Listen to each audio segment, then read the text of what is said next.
Today, we're gonna learn how to make brisket burnt ends from 5-time in a row grand champion brisket master, Lee Tillman himself. What's up, Lee?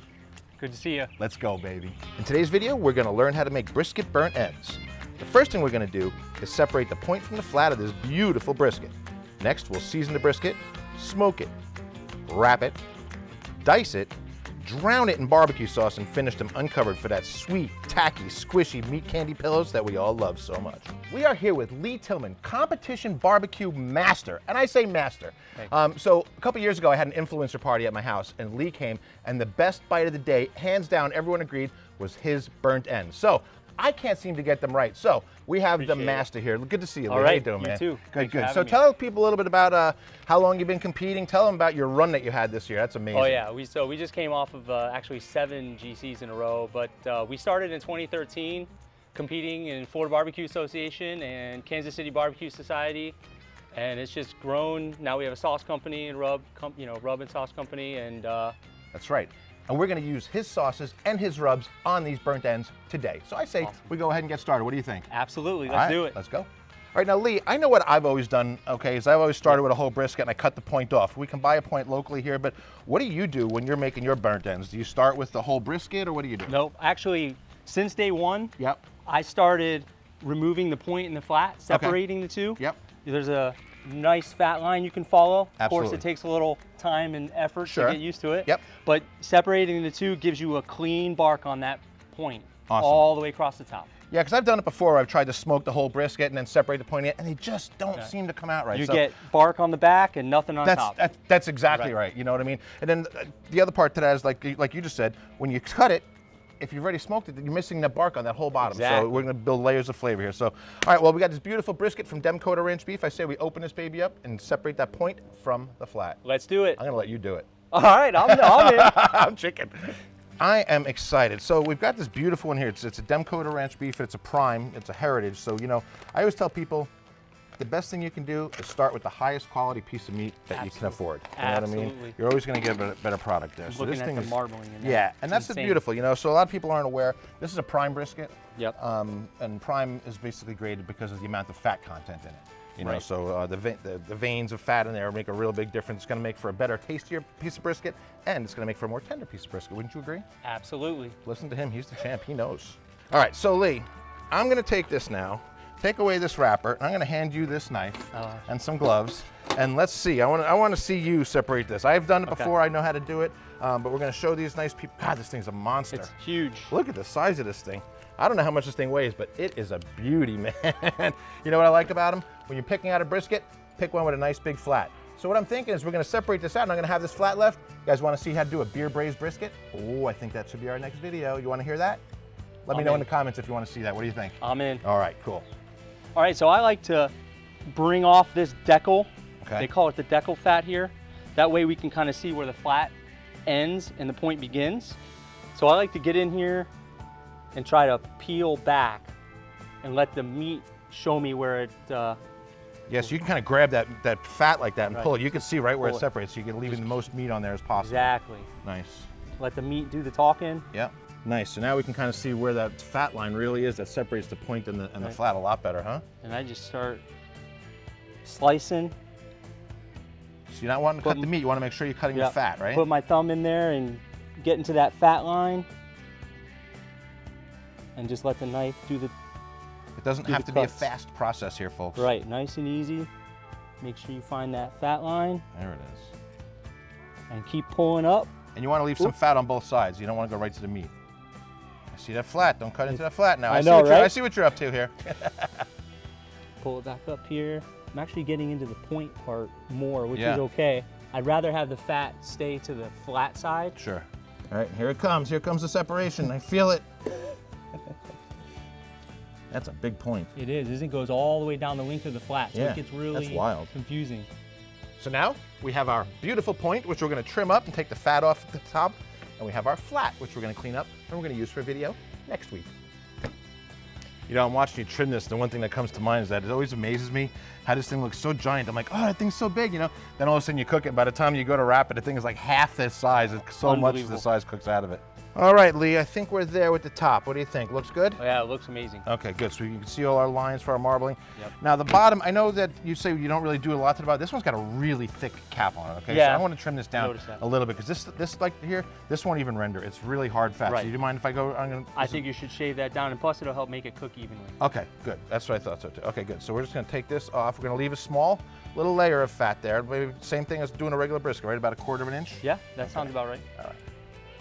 Now, if you go all the way through to the meat, that's okay too. You know, don't freak out. You're not going to ruin anything, okay? You want to just have some fat on here to protect it. That's the main purpose of it, really. I'm going to let some of it render down too. It would just be wonderful. All right, Lee, I think we're there. So what I'm going to do is, I got this entire tray full of fat here, so I'm going to get rid of this. Why don't you tell the nice folks out there what we're going to season this beautiful brisket point with for these beautiful burnt ends? All right, will do. So we just recently released our Perfect 200 beef rub. I call it the Perfect 200 because we've had multiple perfect scores with this in the Florida Barbecue Association. We started using this profile back in 2013.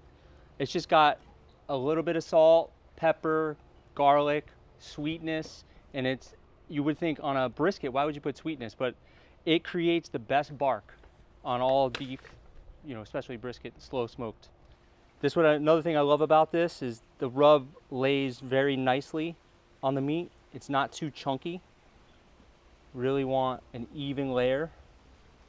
And you can go pretty heavy with it. It's not super salty, and it's got a good sweetness to it, so it really helps with that bark. So I noticed you're not using a binder. You don't recommend a binder when you're making these? As sticky as this is, yeah. That rub will sit on there, adhere to it, and I just let it sit for a couple minutes, and before I know it, it's melted. Cool. Just across the top is all you need.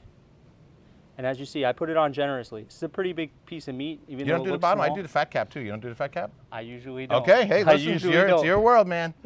All right. Don't. I just let it sit like that. Good. Let it sit for a good 15, 20 minutes, and you'll see that start to melt in. Awesome. And we're ready to go. So we got it all seasoned up. So what we're going to do now is we're going to light the grill. So I'm going to take this and put this inside in the refrigerator. So I'm going to use my old famous thing here. To the refrigerator. I'll be right back. All right, Tillman. Our flat is in the refrigerator. Now, we're going to get this lit. Now, he's not overly familiar with operating Big Green Eggs. He's done it a couple times. We've done a little bit of cooking together. So I'm going to let him do all the work, all right? You notice we had all our chips and chunks up here before. Let's talk about what we're going to use first, okay? This, I don't think you've ever used this. I know you use our briquettes in your competitions, right? He actually uses our briquettes in his competitions. This is our eucalyptus. All right, it's a green bag. It's got such a distinctly different flavor. It's a nice mellow flavor, but it comes from Brazil. It's a hardwood, real dense hardwood, and it has beautiful sized pieces in here. Like, I mean, I can just reach in.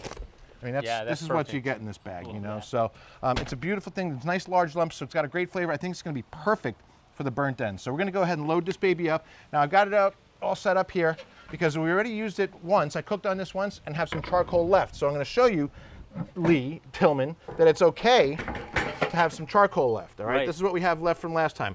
Now I've already shaken it out. All right, we're going to use our Blaze-A-Ball. This thing is really cool. Yep. So this thing, you take it, you open it up, and you throw 2 fire starters in here. So I'm going to let you do that. I like it. I haven't used one yet. I'm looking forward to it. So what do you do? One or 2? I do 2 in there. Okay. These are nice. Yeah, our starters are nice because they're nice and tight. Right, they're all natural. Even the binder on it is all natural. Okay. So with the Blaze-A-Ball now, what we do is we take this, we close it down like that. Now we got to protect it. All right. So in an egg, the air comes in from the bottom. I like to make a little hole in the center of the charcoal here. Okay. You can see this is our leftover charcoal from last time we cooked. I set it right there. This way, when we set it inside the egg, it's at the bottom. Now, everybody says, well, isn't that going to put it out when you pour the charcoal on top? No, because of the Blaze-A-Ball, it protects it. That's awesome. Pretty cool, right? And that stays in there the entire time you cook? Stays in there the whole time it's cooked. This Blaze-A-Ball, you can see it's not brand new anymore. It's probably over a year old, I would say. You know, so I use it, and I light my grill 3, 4, 5 times a week. You know, so I use them all the time. So let's get the torch and get this baby lit. All right, so you can see it's burning nicely. So what we're going to do is we're going to fill it up right below at the top of the fire ring there. So we're just going to fill this baby up. All right. Just like that. Look at the size of those pieces. I mean, those are nice. You know, we didn't sort this or anything. Look at the size of these things. Look at this. Wow. I mean, there's one after the other. You just pull them all out. I mean, they're huge. And it's got such a cool smell. I love this wood. All right. So we're going to let that set up for a couple minutes. We're going to let this burn. And we're going to set it all up. We're going to cook indirect. We're going to cover this with foil so that the fat's not dripping down and sitting on there. We have something to catch it. Keep a nice, clean cook. And we'll be ready to go. So you haven't seen these yet. No. We just came out with these, okay? They're our new smoking wood chips and chunks. Okay, we make both chips and chunks. So today I figured for this, a nice flavor would be to use cherry. I love cherry with beef and with brisket, okay? So we're gonna use cherry. Got these beautiful, those are hardwood chunks. Yeah. They're nice and dense. You can tell there's moisture in them still, they're not dry. They burn beautifully. The smoke they give off, I'm telling you, the neighbors last week said, what are you doing over there? The food smells so good. And it was only this. I hadn't put any food on yet. That's great. So we're going to put 3 of these in here. What do you think, 2 or 3 for just a point? Probably just 2. Probably 2, yeah. 'Cause they're going to give off a good amount of smoke. You know, the nice part about these things, you know, everybody always asks me, what flavor should I use with what kind of meats and everything like that? Right on the back here is a flavor wheel. I know we've discussed this a little bit before, but it tells you what proteins you want to use with what flavored woods, because certain things go better with us. You know that. Absolutely. You're a competition cook. You know exactly what you're using, you know. So brisket, a lot of people use post oak. We do make post oak chunks and chips, but I like for this, I think we're just going to stick with the cherry and give it that nice extra little bit of flavor. I do cherry as well. I mix cherry and post oak all the time. Beautiful. Love it. See? Huh? Look at that. You're on it. I'm ready for the competition scene. What do you think? That's all right. All right, so we can just go ahead and throw 2 of those in there. And put them right in the center.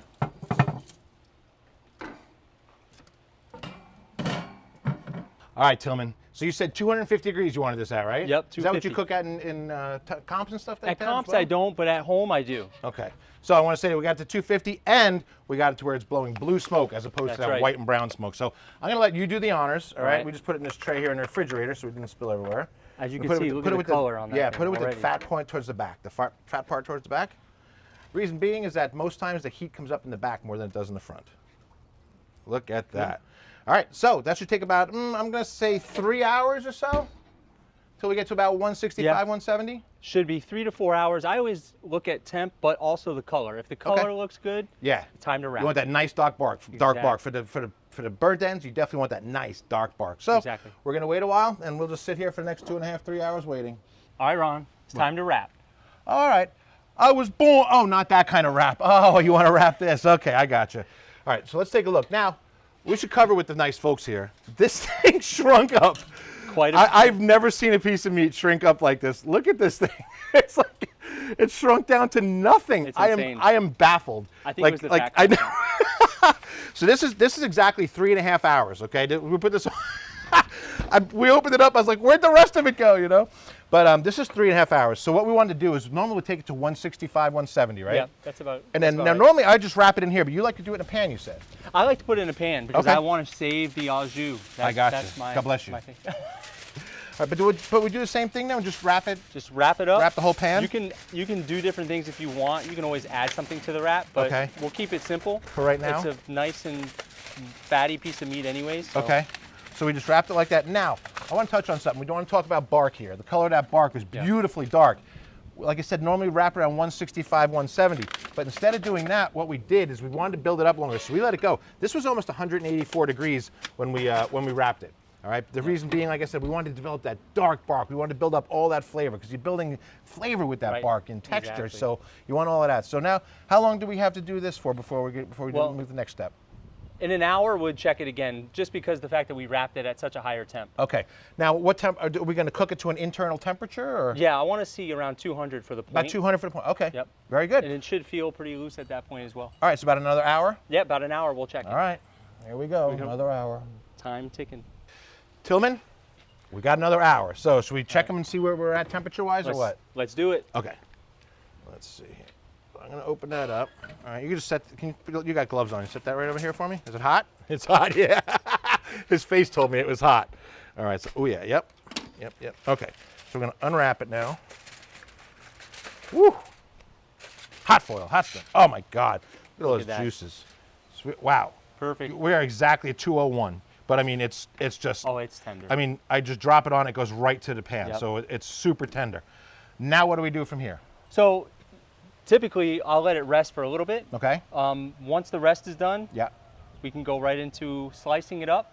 We're going to slice them up into nice little cubes, little bite-sized cubes. All right.